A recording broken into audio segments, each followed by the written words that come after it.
적중률 90% 타라빅의 3차 세계대전. 안녕하세요. 미스테리함 채널에 오신 것을 진심으로 환영합니다. 오늘의 영상은 적중률 90% 타라빅의 3차 세계대전이라는 주제로 영상을 준비하였으니 재밌고 유익한 시간 되시길 바라며 바로 시작하겠습니다. 예언 적중률이 무려 90%에 달하는 타라빅은 세르비아의 작은 마을에서 1829년에 태어나 1899년에 생을 마감했습니다. 그는 가난한 양치기로 글을 읽고 쓸 줄 몰랐다고 합니다. 그의 예언은 그가 글을 읽고 쓸 수 없었기 때문에 마을의 신부인 자하리치에 의해 기록되었습니다. 타라빅의 예언은 다른 예언들과 달리 쉽게 이해할 수 있는 언어로 기록되어 있다는 특징이 있습니다. 타라빅의 예언이 사람들의 관심을 받게 된 것은 그의 예언이 세계대전과 같은 중요한 사건들을 정확히 맞추면서부터입니다. 타라빅은 2차 세계대전도 예언했는데 그는 이후로 작은 전쟁은 있을지라도 오랫동안 큰 전쟁은 없을 것이라고 예언했습니다. 그는 이외에도 많은 예언을 남겼지만 아직 이루어지지 않은 예언들도 있습니다. 그의 예언 중 가장 많은 주목을 받고 있는 것은 3차 세계대전에 관한 것입니다. 그러나 그도 이 전쟁이 언제 일어날 것인지는 알지 못했으며 그날은 오직 10만이 알 것이라고 이야기했습니다. 또한 다른 예언들과 달리 전쟁 후의 상황에 대해서도 예언했는데 그는 이 전쟁 이후로 더 이상의 전쟁은 없을 것이라고 이야기했습니다. 예언 적중률이 무려 90%에 달하는 타라빅의 또 다른 예언들도 소개하겠습니다. 1890년 세르비아의 작은 마을에는 글을 배우지 못한 문맹의 가난한 양치기 타라빅이 있었습니다. 어느 날 그는 세르비아 정교의 신부를 찾아가 자신이 미래를 보는 것 같다고 전했습니다.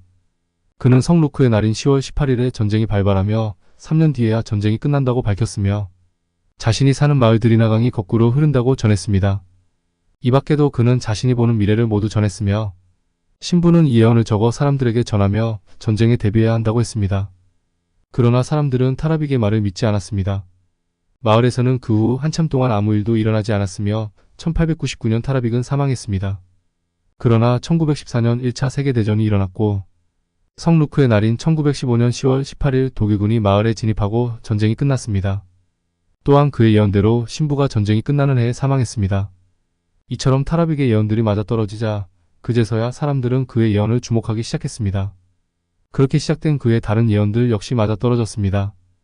타라빅은 첫 번째 전쟁 이후 또 다른 전쟁이 벌어지며 비뚤어진 십자가를 상징으로 한 지도자에게 전 세계가 지배받는다고 했습니다.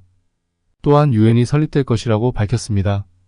여기서 그치지 않고 타라빅은 세르비아의 새 지도자, 유고슬라비아 초대 대통령 요시프 브로즈 티토가 자신의 다리 때문에 죽게 될 것이라고 예언했으며 그는 오른발 절단 수술로 사망했습니다. 타라빅은 또한 발명, 석유 개발, 에이즈와 같은 난치병을 예언하기도 했습니다.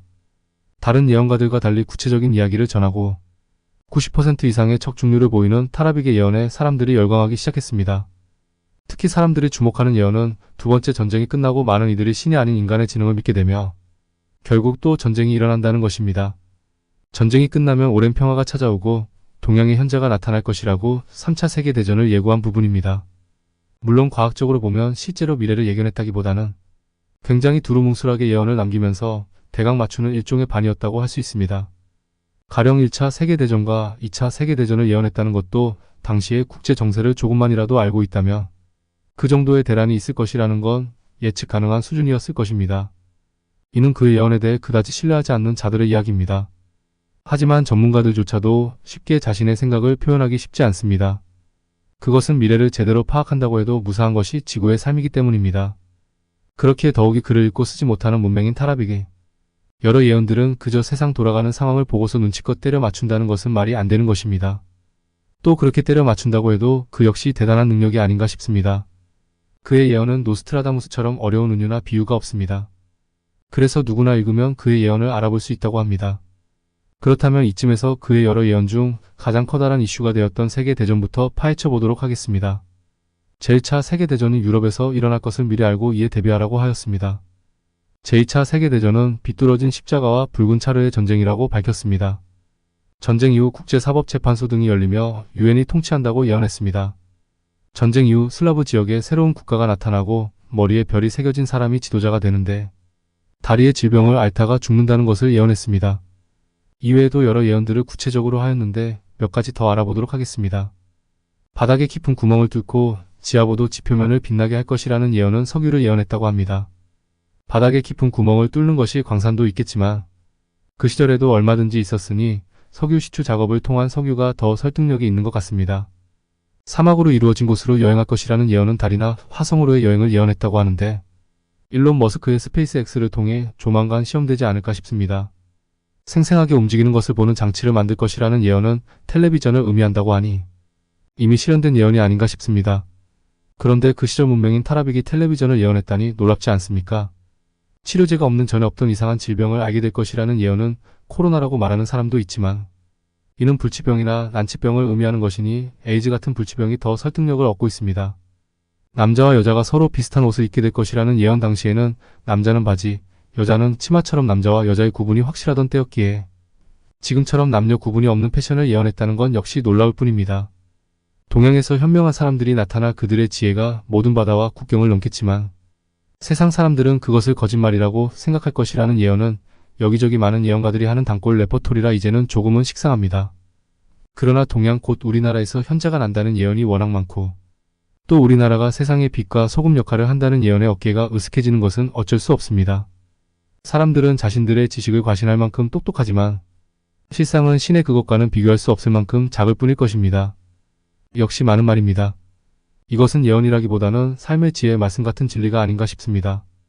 사람들 간의 증오는 커질 것이며 서로의 관계에 소홀해질 것입니다.